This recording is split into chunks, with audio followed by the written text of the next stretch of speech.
Antes de comenzar te recordamos que este canal defiende abiertamente todas las formas de libertad. Si no concuerdas con estas ideas, toma tus precauciones, ya que nadie te obliga a mirar el video. Si continúas viendo, déjame darte la bienvenida a una zona libre de colectivismo. La idea de esta charla es darle lo que es al menos mi visión del futuro y de algunos de los que estaban en las frases del video también. Básicamente, hay un economista que se llama Kenneth Baldwin que dice: para creer que los árboles pueden crecer hasta el cielo, o hay que estar loco o hay que ser economista. La idea es que luego de esta charla nosotros le saquemos varios cuerpos a los locos. Por eso la charla se llama De los picapiedras a los supersónicos. Y a mí siempre me gusta arrancar con una frase de Robert Lucas que para mí es formidable. Yo recuerdo cuando la leí por primera vez en un texto de crecimiento, que dije lo típico que dice un borrego cuando lee una vez un libro. Esta frase es propia de alguien muy entusiasmado con su materia, que dice: las consecuencias para el bienestar humano involucrado en este tipo de cosas son verdaderamente estremecedoras, y que cuando uno empieza a pensar en ellas, difícilmente puede pensar en otra cosa. La realidad es que cuando me empecé a involucrar con estos temas, me di cuenta que difícilmente podía pensar en otras cosas. Es decir, la frase que en principio, digamos, es atractiva y fuerte, realmente es así.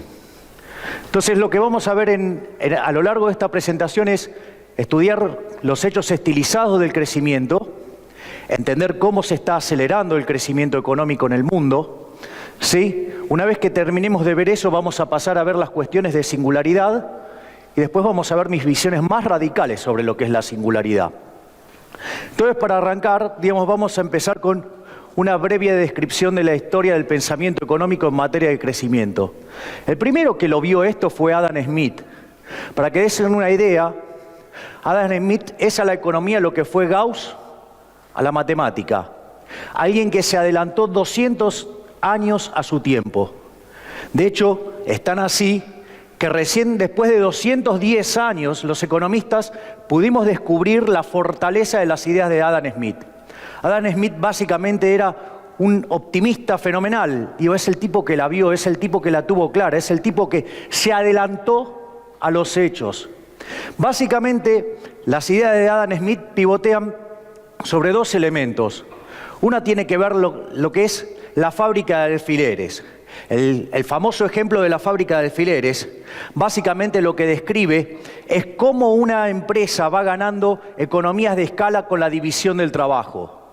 Entonces, Adam Smith, en ese famoso ejemplo, explica que si una persona súper especializada, digamos, en fabricar alfileres sola, podía producir no más de 20 por día.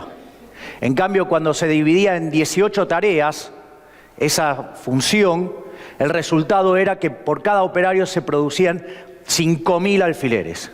Es decir, que había lo que en economía se llama rendimientos crecientes a escala. Ustedes le ponían más trabajo y producían mucho más. Y eso estaba vinculado con la idea de la mano invisible, esa idea que dice que cada uno de nosotros, ¿sí?, siguiendo nuestros propios objetivos, contribuimos al bienestar general, que desafortunadamente por estos lugares, ¿sí?, digamos, dominados por esta loca ideas del socialismo del siglo XXI, maltratan permanentemente y nos condenan a una vida peor. Al margen de esa cuestión, ¿sí?, obviamente aparecieron los discípulos de Adam Smith, pero desafortunadamente todos fueron pesimistas. El primer gran pesimista fue Malthus, que empezó con eso de los rendimientos decrecientes, ¿sí? Digamos que en la medida que ustedes fueran agregando nuevas tierras, la producción iba a ser cada vez menor, ¿sí? Y para colmo la remató con lo que tiene que ver con la población. Y el señor Malthus, según el señor Malthus, cuando escribió cerca del año 1800, según él, cuando el mundo llegara a 1.000 millones de personas iba a colapsar. Afortunadamente Malthus se equivocó. Pero no quedaron ahí los pesimistas continuaron, digamos, con las ideas de Ricardo, metiendo el tema de la distribución del ingreso, digamos, con John Stuart Mill separando la distribución de la producción, ¿sí? Digamos, y con un señor llamado Rodbertus, que todo eso metido en un combo dio el resultado nefasto que fue el marxismo. Naturalmente, digamos, esta historia continúa, ¿sí? Y siempre tenemos idas y venidas. Digamos, cuando los hechos aplastaron a estas ideas ridículas, ¿sí? Digamos, después aparecieron los keynesianos para hacernos daño. Pero no importa, digamos, nosotros hemos logrado imponernos, digamos, y lo que vamos a ver es que todas estas teorías apocalípticas están mal. Es decir, pese a que venga este señor Piketty a decir que el mundo se hunde, está mal. Pese a lo que dicen los especialistas del estancamiento secular, está mal. Entonces lo que vamos a ver es una visión distinta, ¿sí?, de lo que es el futuro. Entonces, lo primero que tenemos que ver es, si Malthus hubiera tenido razón con los rendimientos decrecientes, digamos, no podemos tener una curva de estas características describiendo el PBI per cápita a lo largo de 2000 años que están crecientes. Es decir, si se suponía que cuando más gente poníamos a trabajar, la producción iba a crecer decrecientemente, eso no es lo que dicen los datos. Por lo tanto, lo primero que hay que decirle a estos pesimistas es, muchachos, primero los datos. El mundo, a lo largo de estos 2000 años, sí, multiplicó su producto per cápita en 13 veces. Básicamente, ustedes lo que tienen en ese gráfico es la evolución a lo largo de estos 2000 años del crecimiento del PBI per cápita. Si ustedes tomaran los 2000 años completos, la tasa de crecimiento anual compuesto sería del 0,13%. Eso es lo que a lo largo de estos 2000 años les da que el PBI per cápita se multiplicó por 12,9 veces. Sin embargo, cuando ustedes toman esa información, está muy agregada.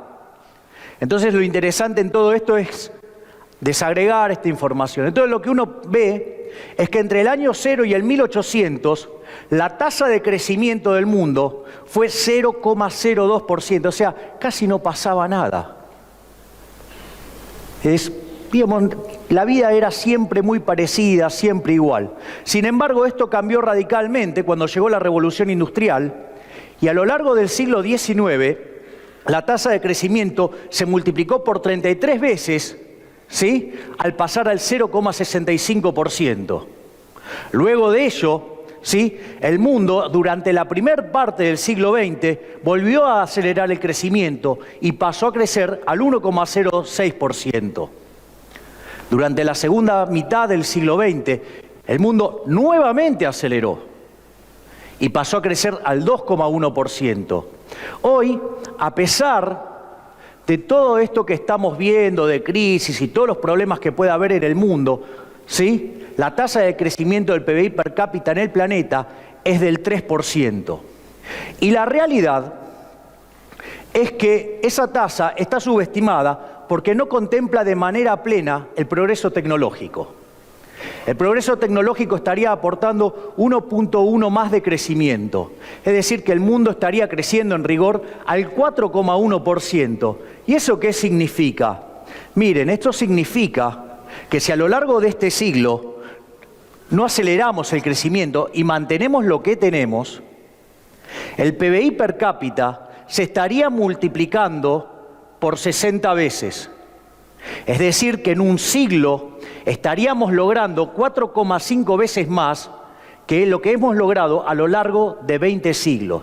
Por lo tanto, me parece que este conjunto de pesimistas, hoy encabezados por los impresentables de Piketty, Krugman, Stiglitz y todos los impresentables del estancamiento secular, deberían ser mucho más respetuosos con los datos. Y esto es muy interesante porque este gráfico que muestra la cantidad de años necesarios para duplicar el PBI. Fíjense que al ritmo que traíamos en los primeros 1800 años, hubiéramos necesitado casi 3500 años para duplicar el PBI. Sin embargo, en el siglo XIX este número cayó a 107. En la primera parte del siglo XX a 65, en la segunda cayó a 33 y hoy está en 23. Por lo tanto, ¿sí?, lo que uno ve es que hay una fuerte aceleración del proceso de crecimiento. Y eso también se puede ver de otra manera. Si ustedes se fijan, cada vez demanda menos tiempo duplicar el PBI. El primero en hacerlo fue Reino Unido, que tardó 58 años y fue entre el 1780 y el 1838. Después lo logró Estados Unidos, después lo logró Japón, después lo logró Italia, ¿sí? Pero fíjense, cada vez más cerca en el tiempo y cada vez con menos años, porque pasamos a 34, a 28, a 21, a España con 18, Corea del Sur con 9, China con 7. ¿Sí? Y esto, digamos, se dio en varios países. Ya tenemos una gran lista de países que durante muchos años crecieron al 7%. ¿Por qué es importante la tasa del 7%? Porque si ustedes durante 10 años crecen al 7%, duplican el PBI. O si durante 7 años crecen al 10, digamos, duplican el PBI, se llama la regla del 70. Fíjense, Botsuana creció arriba del 7% por más de 40 años, o sea, lo hizo durante 45 años. Brasil lo hizo durante 30, China durante 44, Hong Kong durante 37, y así podemos seguir. Es decir, lo que uno ve es que estos procesos de crecimiento, ¿sí?, se están acelerando y además se sostienen a lo largo del tiempo. Un elemento muy interesante también es el tema de lo que se llama la convergencia. La convergencia dice que en el largo plazo todos tendríamos que tener el mismo PBI per cápita. ¿Sí? Y eso es lo que significa la convergencia. Entonces, aquellos países que tienen un PBI per cápita más chico crecen más rápido. Entonces, lo que ustedes ven, digamos, que en principio parece una hipótesis algo fuerte, sin embargo, se da. Es decir, los PBI per cápita de las distintas zonas se van pareciendo, ¿sí? Digo, uno lo tiene que tomar en una perspectiva histórica. Este gráfico lo que muestra es que en la medida que el PBI per cápita es más grande, la tasa de crecimiento es más chica. O lo que es lo mismo, aquellos países que son más chicos crecen más rápido. Y esto, digamos, tiene una consecuencia que tiene que ver con ¿qué? Con la distribución del ingreso. Fíjense, la distribución del ingreso en los 60 era muy desigual. En los 80 se hizo más igual y en el año 2000 se hizo mucho más igualitaria. Y la consecuencia de esto es una continua caída del coeficiente de Gini. En definitiva, digamos, aquellos que tienden a denostar la hipótesis del derrame también se equivocan.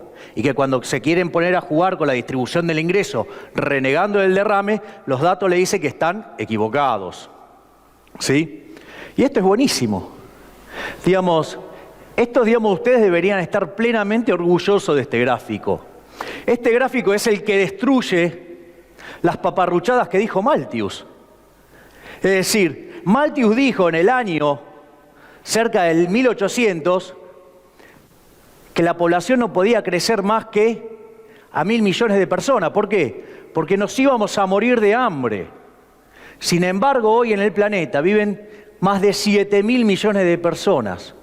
¿Y eso qué lo impulsó? Lo impulsó el progreso tecnológico. Pero para que estén viviendo y probar que Malthus se equivocó, alguien le está dando de morfar. Con lo cual, digo, cuando les vengan los malthusianos, los keynesianos y toda esa horda de pesimistas, pónganse de pie, muchachos, levanten el pecho y digan: ustedes están equivocados. O sea, y nosotros somos la prueba viva de ello. O sea, y eso que hay que vivir acá, digamos, con el combate del capital. Entonces digo, ¿cuáles son los fundamentos del crecimiento económico? Los fundamentos del crecimiento económico, digo, para lograr estos milagros, es que, digamos, uno tenga baja tasa de inflación. Eso no es lo que pasa acá. Que no tenga mercados en negro. Bueno, para no tener mercados en negro nosotros los llamamos blue, ¿sí? Digamos, no tenemos que tener apreciada la moneda, no hay que tener déficit fiscal, hay que favorecer la apertura de la economía y la profundización financiera. Si ustedes me pueden mencionar alguna política que haya estado direccionada en estos últimos 12 años en esa dirección, digamos, le dejo acá que venga, lo exponga y yo mismo lo aplaudo. ¿Ok? Entonces, digo, ¿y eso es por qué? Porque lo que impulsa el crecimiento es la inversión. ¿Qué es eso de que el crecimiento lo impulsa el consumo? ¿Sí? Digamos, si eso fuera cierto, les propongo un ejercicio. Agarren la tarjeta de crédito y háganla, pero la revientan. Yo quiero saber después de eso si van a ser más ricos o más pobres. Pero bueno, la señora dice que no, que cuando sube el consumo, sube el producto, con eso sube la inversión. No, la inversión, hay inversión si hay ahorro. Si no hay ahorro, no hay inversión, no hay acumulación de capital, no hay crecimiento. Obviamente, otro factor importante es la educación y el crecimiento. Digo, no paramos de caer en las pruebas PISA. Otro tiene que ver con la transición demográfica. Esto sería muy largo, digo, pero hay algo que se llama el bonus demográfico, que tiene que ver con una ventana de crecimiento por aumento del ahorro, por composición, cambio en la composición de la población, donde nosotros, digamos, obviamente hicimos todo mal. Digamos, el tema es el tema de la libertad económica. En la libertad económica, Argentina está entre los países más represivos del mundo. Digamos, compartimos el pelotón con Venezuela, con Corea del Norte, con China, con Rusia. Es un club bárbaro. Qué fantástico, ¿no? Porque aquellos países que son libres son 9 veces más ricos que aquellos que no lo son. Y la pobreza es 1/4. Entonces digo, esto de andar cercenando las libertades individuales no es trivial. Entonces ahora vamos a entrar a lo que es la singularidad. Por ejemplo, una singularidad matemática que es dividir por 0. En realidad no es que no se pueda dividir por 0. El problema es que no sabemos qué da, que es una cosa muy distinta a que no se pueda. Entonces esto, digamos, es muy interesante. Otra singularidad es la singularidad, digamos, física, que son los agujeros negros. Digo, los que fueron nunca volvieron, así que no nos pudieron contar. ¿Sí? Por otra parte, digamos, la singularidad tecnológica tiene que ver con aquel momento donde, ¿sí?, la inteligencia de las computadoras supera la inteligencia humana. ¿Sí? Y esto, digamos, está soportado sobre los fenómenos de crecimiento. Y lo interesante es que este proceso de crecimiento es el que ya describía en 1776 Adam Smith. Entonces, lo que vamos a ver es cómo ha evolucionado, digamos, el mundo. El mundo ha evolucionado en la primera etapa de la física y la química. Se desarrolla el ADN. Al desarrollarse el ADN, digamos, aparece la biología. Ahí evoluciona el cerebro. Después los cerebros se empiezan a determinar patrones de información, se crea la tecnología, ¿sí? Digamos, ahí la tecnología aparece en lo que es el software y el hardware. Esto evoluciona, digamos, y hacia lo que vamos es a la fusión entre la biología y la tecnología, ¿sí? Digamos, en el futuro vamos a tener cerebros, digamos, todos interconectados con chips, sí, además interconectados con el resto de las personas, que nos van a hacer 1.000.000 de veces más inteligentes. Entonces miren que si con una diferencia de un punto porcentual con alguno de los monos hicimos esta diferencia, imagínense personas como nosotros, pero 1.000.000 de veces más inteligentes. Imposible saberlo. ¿Y eso qué va a hacer? Digamos que se va a abrir el universo para todos nosotros y vamos a ir a un mundo, digamos, verdaderamente increíble. Entonces lo que nosotros tenemos acá son los grandes hitos, ¿sí?, de la humanidad, los grandes descubrimientos de la humanidad. ¿Cuál es el punto? El problema es que si uno lo mostrara en esta escala, claramente, digo, parece que estuvieran todos acumulados sobre el final.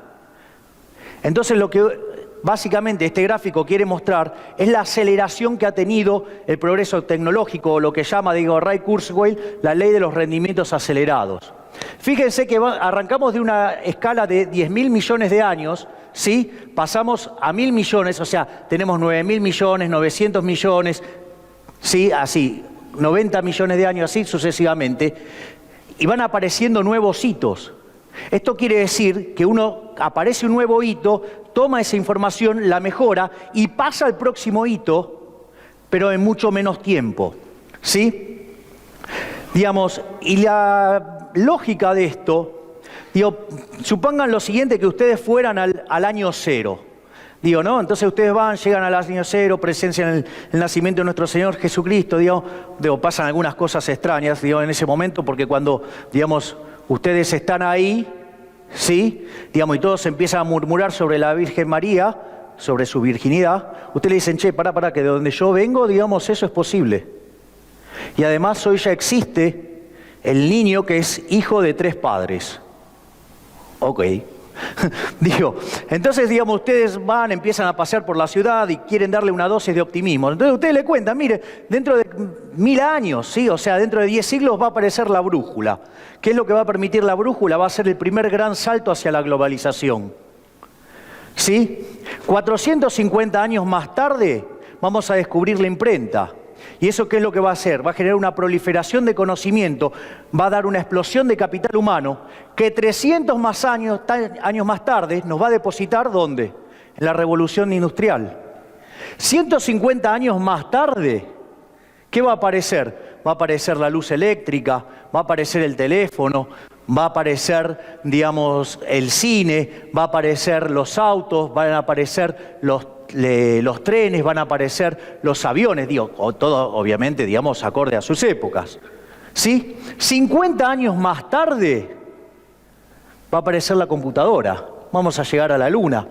15 años más tarde, 25 años más tarde, vamos a ¿qué? A descubrir Internet, lo cual va a potenciar aún más, sí, el crecimiento económico, ¿sí? Luego, digamos, ¿qué vamos a hacer? Vamos a encontrar la fecundación in vitro, la clonación, ¿sí? Digamos, y hoy ya hemos llegado a descifrar el genoma humano y tenemos impresoras 3D y hasta impresoras 4D, lo cual, ¿sí?, sumado a la evolución en el plano tecnológico, ¿sí?, nos va a dar como resultado que vamos a poder lograr la conquista científica de la muerte.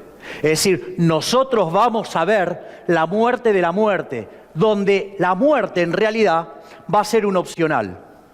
¿Y todo esto dónde se sostiene? Se sostiene lo que se llama la ley de Moore, que tiene que ver con la aceleración en los procesos, ¿sí?, de duplicación, digamos, de la capacidad de los procesadores.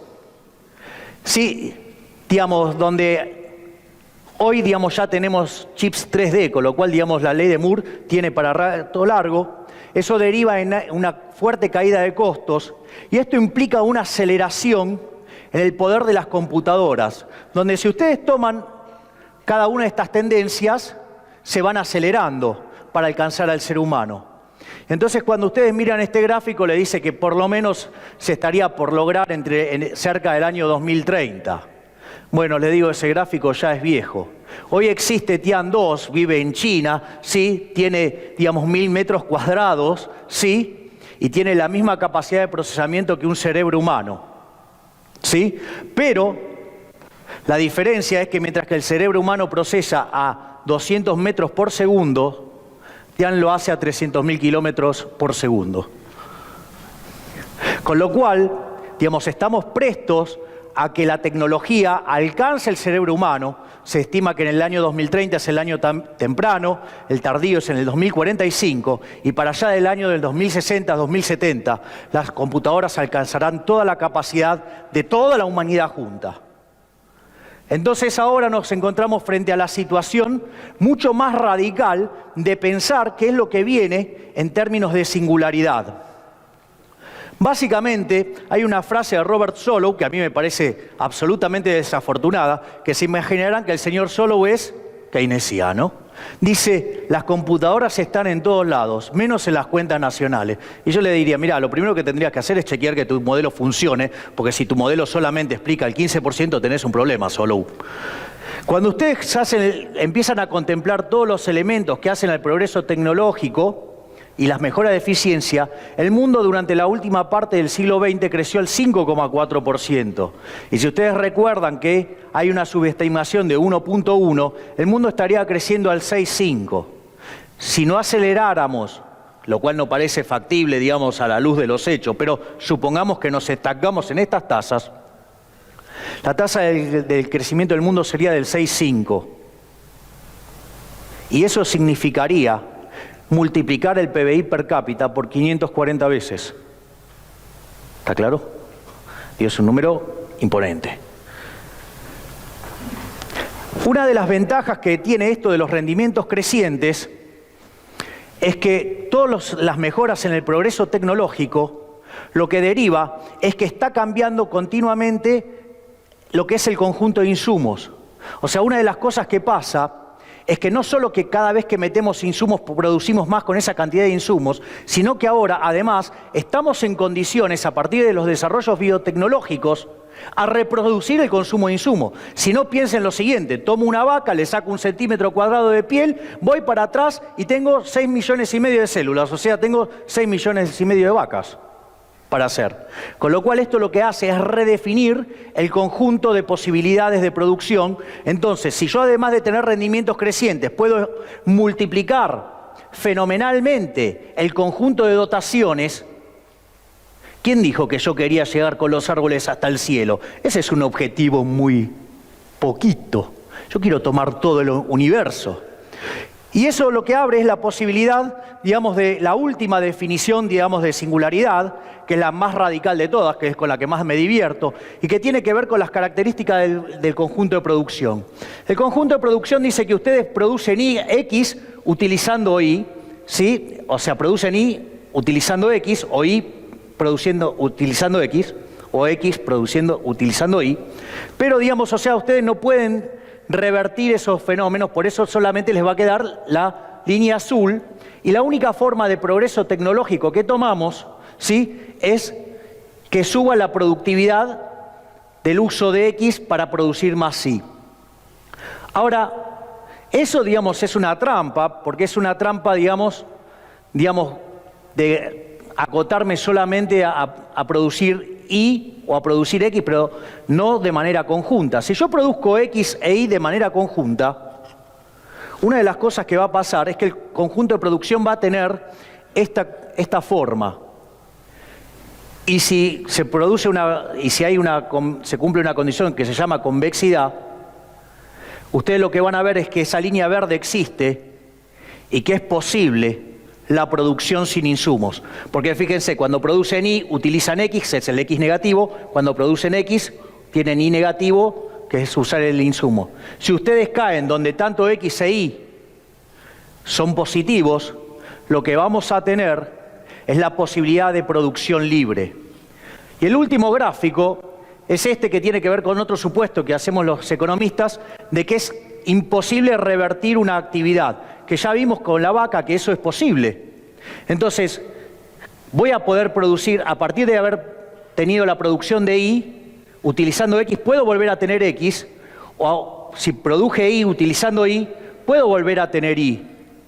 Y nuevamente, si este conjunto es convexo, ¿sí?, digamos, nos encontramos nuevamente frente a la posibilidad de producción libre. Por lo tanto, digamos, todo diría que estamos camino al paraíso. ¿Por qué? Porque vamos a un mundo, digamos, donde la vida va a ser eterna, ¿sí? Seremos eternamente jóvenes, ¿sí? Y además, en un mundo de plena abundancia. En definitiva, habremos retornado al paraíso. Muchas gracias. Visita las listas de reproducción. Búscanos en las redes sociales. Suscríbete.